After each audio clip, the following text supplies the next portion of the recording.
Novel عشق کے ہاتھ لگے ہیں جب سے بائے مانور خان ایپیسوڈ 3۔ اگلی صبح آفس آئی تو اس کی ٹیبل پر سرخ پھولوں کا خوبصورت گلدستہ اس کا منتظر تھا۔ گلدستے کے ساتھ سرخ گفٹ شیٹ والا ڈبہ، چھوٹا سا ڈبہ بھی پڑا ہوا تھا۔ اس نے ڈبہ کھولا تو اندر سے اس کا بریسلٹ نکلا جو اسے لگا وہ کل کھو چکی ہے۔ یہ بریسلٹ اس کی اور آبی کی دوستی کی نشانی تھا، جس دوستی کو وہ کل بہتے پانی میں بہا آئی تھی۔ لیکن اس دوستی کی نشانی کے کھو جانے پر وہ ساری رات تڑپی تو جان گئی وہ کیسی تکلیف ہے جو دراب کی ذات کا احاطہ کیے ہوئے ہے۔ وہ جو کچھ کل اسے کہہ آئی تھی اس کے بعد ساری رات وہ سو نہیں پائی تھی، اور یہ پہلی بار تھا کہ کسی کی تکلیف نے اسے رلا دیا تھا۔ دراب سجاول رائے کو دی گئی تکلیف اس نے خود پر بیتتے دیکھی تھی۔ وہ سوچ کر آئی تھی جا کر اس سے معافی کے ساتھ ساتھ کچھ وقت مانگے گی۔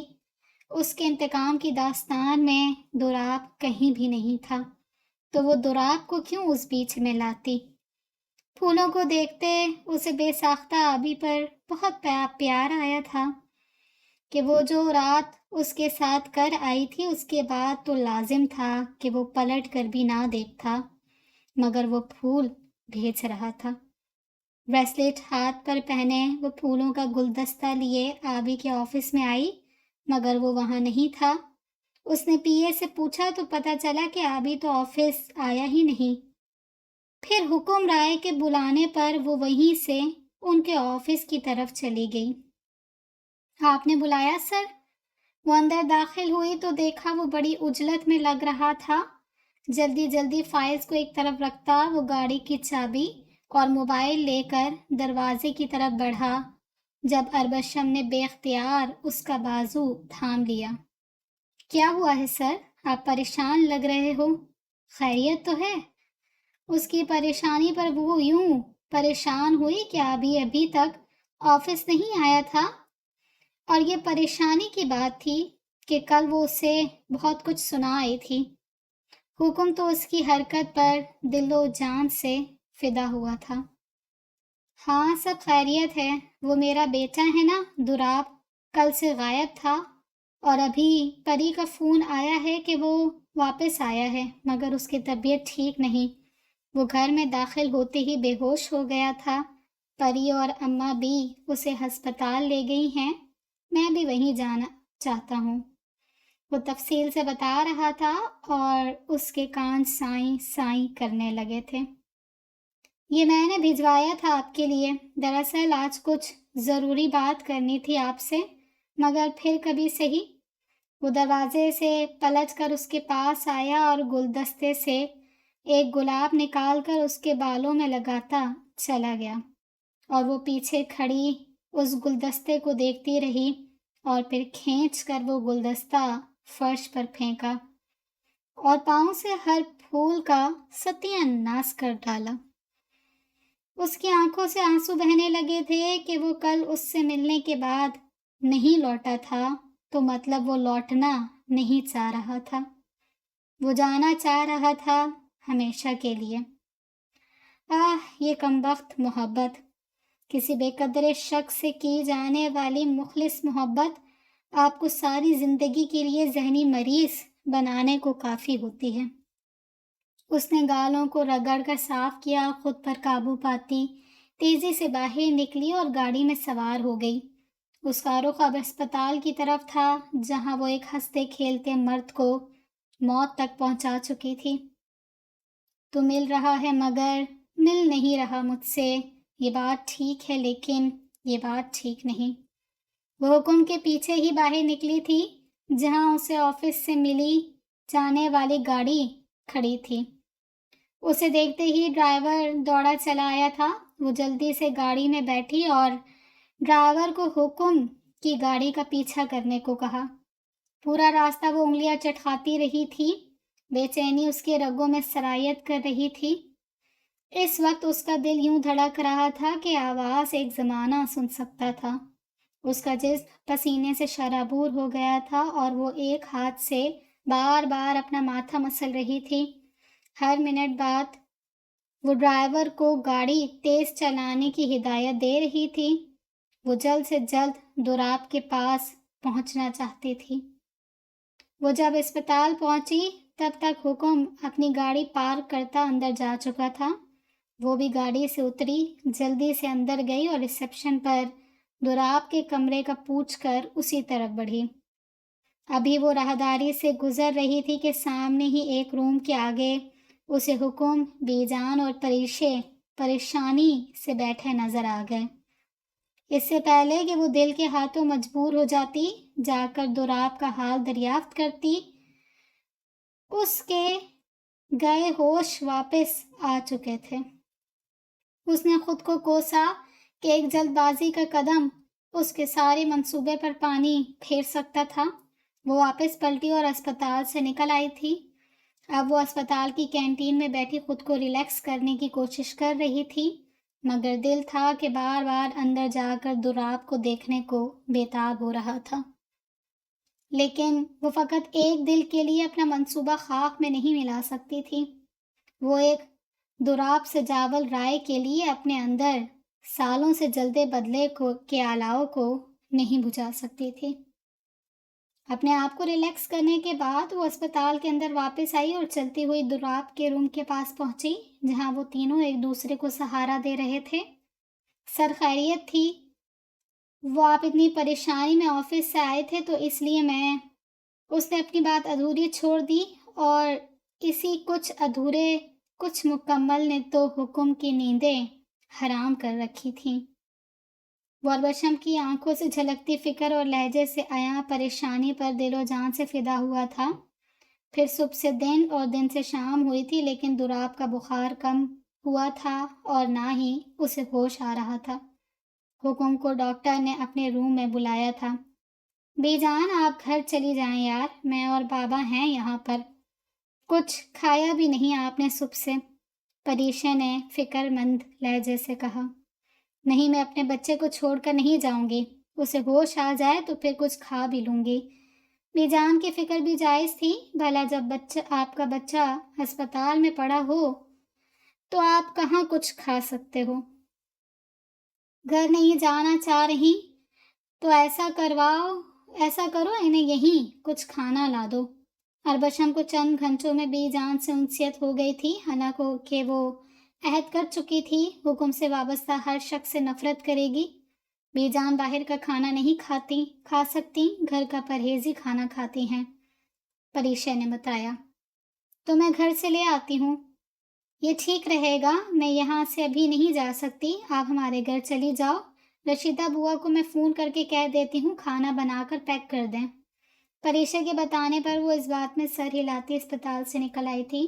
بائی ڈرائیور گاڑی کے ہمراہ کھڑا تھا۔ وہ گاڑی میں سوار ہو کر سفید محل کی طرف بڑھنے لگی اور دوسری بار اس محل کو جا رہی تھی، اور دوسری بار بھی جذبات کچھ یوں تھے کہ وہ جلا کر راکھ کر دیتی اس محل کو۔ گاڑی محل کے اندر داخل ہوئی تو اس کے وجود میں بھی آگ کے شعلے بھڑکنے لگے تھے۔ اسے یہاں ہر جگہ اپنی ماں چلتی ہوئی نظر آتی تو کبھی درد سے چلاتا اپنا باپ۔ تخلیقات میں ایک ایسا منظر بنا چکی تھی جو دیکھنے والوں کے رونگٹے کھڑے کرنے کو کافی تھا۔ اس نے اپنی کیفیت پر قابو پایا اور جب گاڑی سے اتری تو اس کے خد و خال بالکل نارمل تھے۔ وہ خود کو وقت کے حساب سے بدلنا جانتی تھی، اس کا موڈ اس کے کنٹرول میں تھا۔ وہ راہداری سے ہوتی ہوئی سفید محل کے رہائشی حصے میں داخل ہوئی۔